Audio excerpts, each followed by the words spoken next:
안녕하세요. 깔루아 조지희입니다. 제가 오늘은 유아 수학에 대한 얘기를 해 드려볼까 해요. 저희 둘째가 현재 37개월이고요. 이제 5살이 되었습니다. 자, 5살. 이제 공부를 시작할 나이인가요? 사실은 아직은 더 놀 때가 맞죠. 놀 때가 맞는데, 이제는 요즘에는 너무 이제 뭐 한글이나 수학을 조금 일찍 시작을 하다 보니까 유치원에 갈 나이가 되면 이제 슬슬 수학을 해야 되지 않을까라는 생각을 하기도 합니다. 자, 수학을 초1 때 하면 늦을까요? 늦다고 볼 수도 있죠. 네, 그래서 일단은 연산은 그래도 10짜리 이하의 연산을 하고 가는 것들이 아무래도 학교 생활을 수월하게 하는 데에 도움이 되는 거는 맞습니다. 그래서 보통은 본격적으로 제가 문제집을 푸는 수학 공부를 하는 시기는 저는 7세부터 하시라고 추천드려 보고요. 7세 이하의 경우는 아이의 발달 정도에 따라서 체크를 해보시면 좋을 것 같아요. 예를 들면 한글을 조금 빠를 땐 친구들은요, 수학도 조금 더 일찍 시작할 수 있습니다.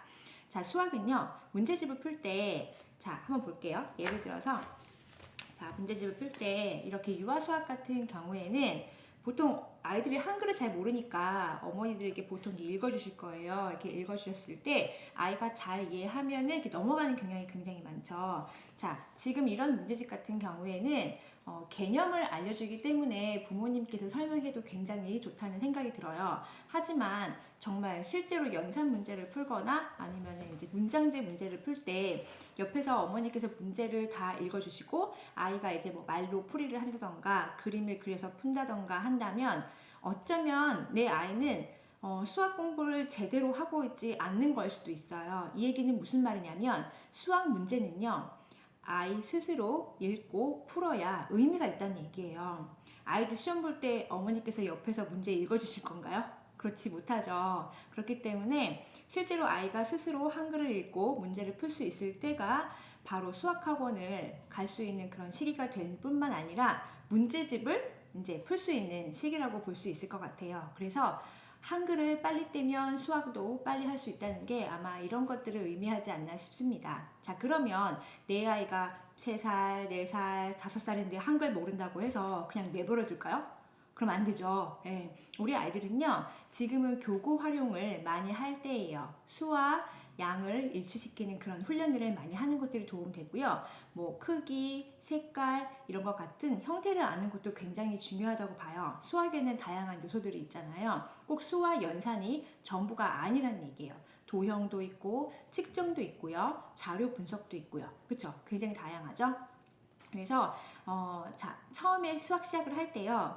언제 시작을 할 거냐 그 시기를 정하는 것은요. 뭘로 결정을 하셔야 되냐면 내 아이가 하나, 둘, 셋, 넷 이렇게 숫자를 세기 시작한다면 시작을 하셔도 괜찮습니다.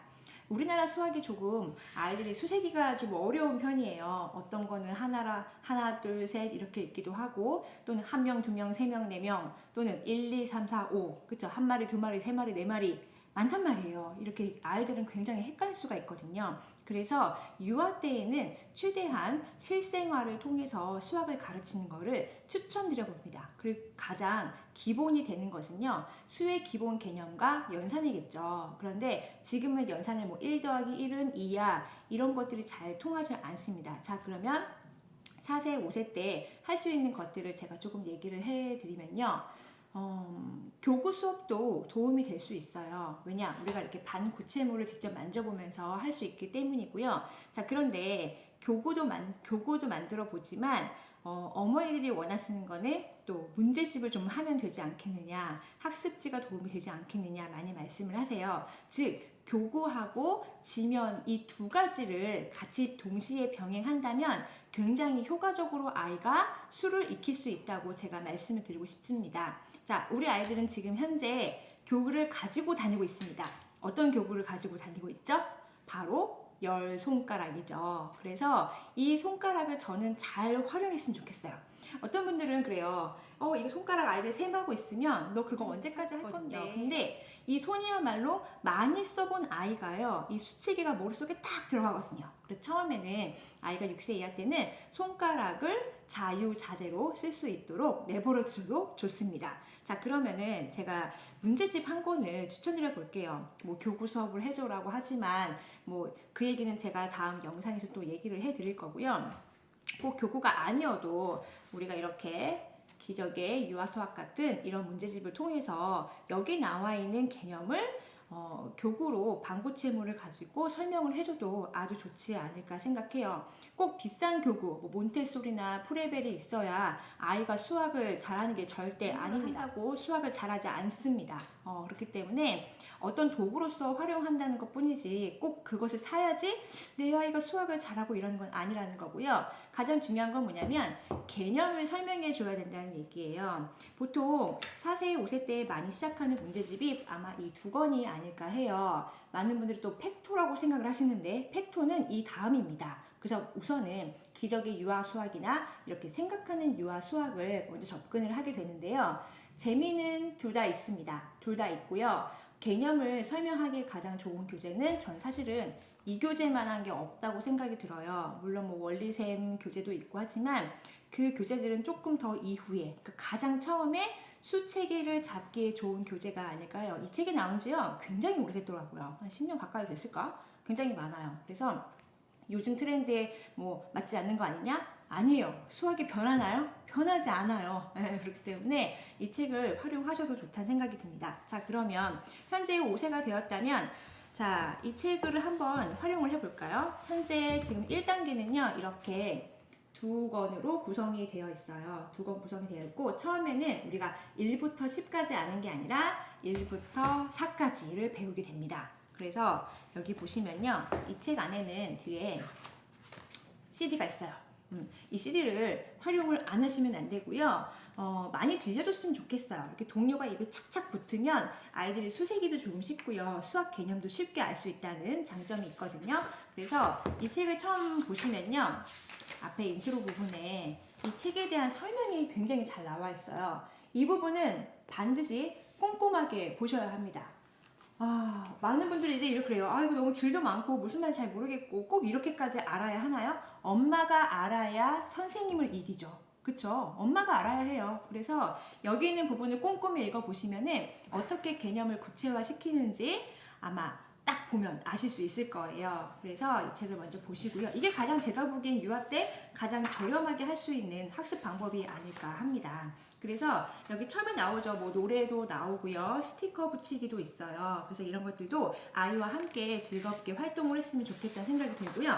자, 그 다음에 제가 이 부분을 보면서 정말 잘 만들었다 생각한 게 뭐냐면요, 실생활에서 쓸 수 있게끔 만든 수학이라는 얘기예요. 그래서 예를 들면 자 보세요, 칫솔이 둘 그랬어요. 칫솔이 둘. 그러면 이 칫솔을 어떻게 하면 되냐면 응용을 해보는 거예요. 생활 속에서 아이하고 이제 양치를 하러 가요. 그래서 양치를 하러 가면은 우리 집에 칫솔이 몇 개가 있지? 한번 세보자. 그래서 하나, 둘, 셋, 넷. 우리는 네 식구라서 칫솔이 4개가 있네? 이렇게 얘기를 해보는 거죠. 그래서 여기 보시면 뭐 치약이 뭐 1개, 뭐 수건이 몇 개 이렇게 나오잖아요. 이렇게 욕실에 가서도 쓸 수 있는 게 굉장히 많다는 거예요. 자, 이제 이렇게 공부를 했다면 이 다음에는 또 다음 장으로 넘어가서 또 이렇게 또 연관되는 것들이 또 나오죠. 그래서 아이와 한번 스티커도 붙여보고 생활 속에서 한번 이렇게 적용을 해보시길 바라겠어요. 이렇게 하다 보면요, 아이가 자연스럽게 이제 욕실에 가서요, 세기 시작해요. 수건이 몇 개 있네. 자, 그 다음에 수건의 색깔은 무엇이네? 핑크색이 2개 있네. 하얀색이 2개 있네. 이게 바로 수학의 시작이라고 볼 수 있거든요. 이렇게 한번 시작을 해보시고요. 아이들이 처음에는요, 이래요. 이렇게 숫자를 만약에 써보라고 하거나 스티커 붙여보라고 할 때 이게 제대로 안 하는 경우가 있어요. 그러면 이제 완벽주의 엄마들은 어떡하죠? 이거 제대로 해야 되는데 그거 아니고 이거야, 고치기도 하죠. 그런데 고치는 것보다 그냥 아이가 붙인 대로 그냥 두시고요. 이거는 이거고 이거는 이거야 라고 그냥 설명만 해주시면 됩니다. 그러면 자꾸 아이가 했는데 이거 아니야, 이거 X 딴 걸로 하자 이렇게 해버리면 아이는 뭔가 내가 한 행동에 대해서 존중받는다는 느낌을 들고 있지 않잖아요. 그러면 좀 하기 싫어져요. 내가 이렇게 했더니 엄마가 이렇게 하네. 좀 재미없는데? 하기 싫은데? 그래서 이렇게 수학 놀이를 할 때는 아이가 하는 거를 그냥 놀이라고 생각하고 그렇구나라고 해주시고 이렇게 긍정적인 반응을 보여주시면 좋을 것 같아요.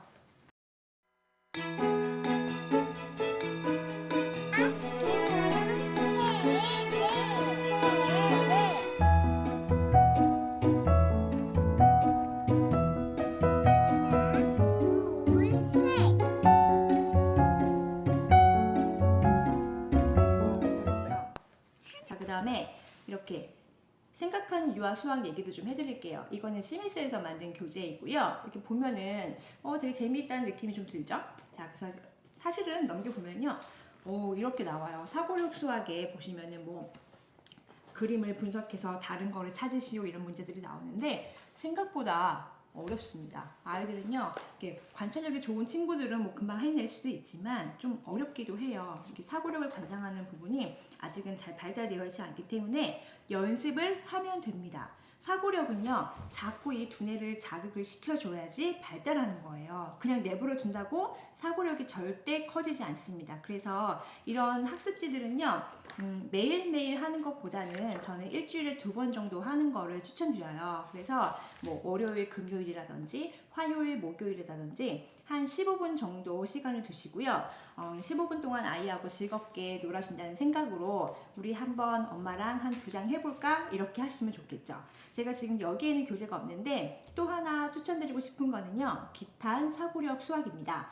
기탄 사고력 수학은요. 단계별로 되어 있어요. 그래서 내 아이의 발달 속도에 맞는 교재를 선택하실 수 있다는 게 가장 큰 장점입니다. 그래서 기탄 같은 경우에는 하루에 한 장 해도 좋고요. 이것도 마찬가지로 넘어가도 좋아요. 그래서 맨 처음 했으면 좋겠는 교재는 기적의 유아 수학입니다. 가장 개념 설명이 잘 되어 있고 이제 실생활과 가장 연관이 되어 있다고 저는 그렇게 생각이 들고요. 그리고 이제 학습지 하는 거 좋아하는 친구들에게는 기탄 사고력 수학이 아무래도 양이 많다 보니까 할 수 있는 것들이 많죠. 그리고 생각하는 유아 수학 요거는요 어머니들도 사실은 조금 헷갈려 하시는 부분들이 있어요. 그래서 이 책을 활용하실 때에는 꼭 답지를 확인하셨으면 좋겠습니다. 답지를 먼저 어머니께서 보시고 이렇게 활용하면 좋겠구나라고 보시면 될 것 같아요.